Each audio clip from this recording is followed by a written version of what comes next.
हे बघा, अशा पद्धतीने किमती वाढवणं आणि संबंधित जे काही मंत्री असतील किंवा संबंधित जो काही पक्ष असेल, त्याने फंड्स गोळा करणं, ही एक सामान्य बाब आहे.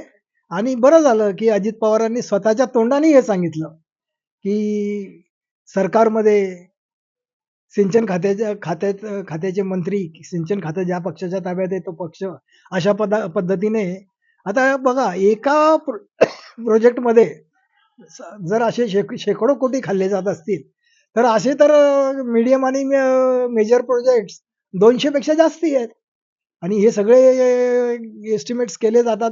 बरं, ही पुरंदर तरी त्या मानाने लहान योजना आहे. अगदी प्रचंड हजारो हजारो कोटीच्या योजना इथे मंजूर झालेल्या आहेत आणि ते जे एस्टिमेट्स आहेत ना, ते एस्टिमेट खरं म्हणजे पूर्ण इरिगेशन डिपार्टमेंटची जी काही यंत्रणा आज ज्या पद्धतीने काम करते किंवा ज्या पद्धतीने ते महामंडळ स्थापन झाले आणि ज्या पद्धतीने एस्टिमेट तयार केले गेले, टेंडर काढले गेले, टेंडर अलॉट केले गेले, ते अत्यंत चुकीच्या पद्धती तेव्हा सगळ्या केलेल्या आहेत.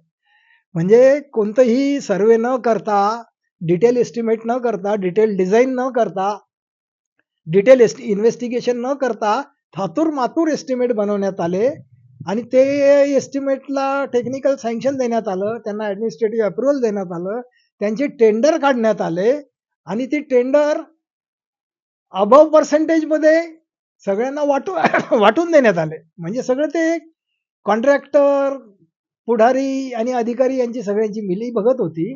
सर्वच टेंडर अबोव्ह कसे काय जातात?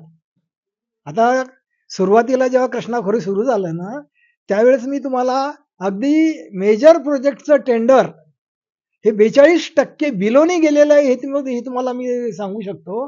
आणि 42% बिलोनी जे काम पूर्ण झालं, ते काम पूर्णही झालेलं आहे. याचा अर्थ काय? की आमचे एस्टिमेट हे बनावट असतात, फेक असतात. आम्ही त्याच्यामध्ये 50% खोट्या प्रोव्हिजन्स केलेल्या असतात, हा त्याचा अर्थ आहे.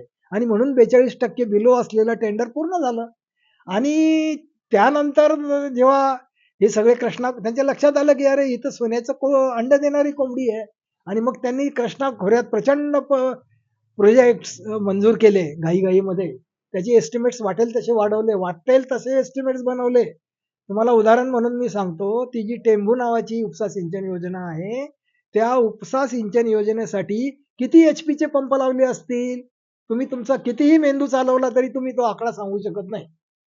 1,75,000 एचपीचे पंप त्या एका योजनेसाठी वापरले. तर आता कल्पना करा, आपल्या शेतकऱ्यांना 5 एचपीचा 10 एचपीचा पंप चालवायला किती अडचण येते आणि 1,75,000 एचपीचे कशी काय ती योजना चालणार आणि काय होणार? त्याच्यामुळे ती योजना अत्यंत वाईट रीतीने चालत असेल. म्हणजे मी तर म्हणतो तिची एफिशियन्सी 5-25% सुद्धा नसेल.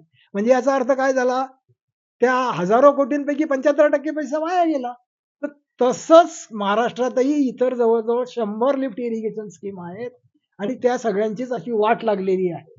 आणि लिफ्ट इरिगेशन स्कीमचा सगळा पैसा वाया गेलेला आहे, हे चितळे कमिटीने त्यांच्या रिपोर्टमध्ये नमूद केलेलं आहे.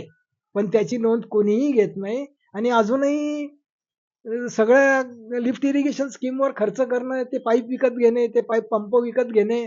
आता जिगावचा जो प्रकल्प आहे, त्याचे पाईप आणि पंप विकत घेऊन आज 25 वर्ष होऊन गेलेले आहे.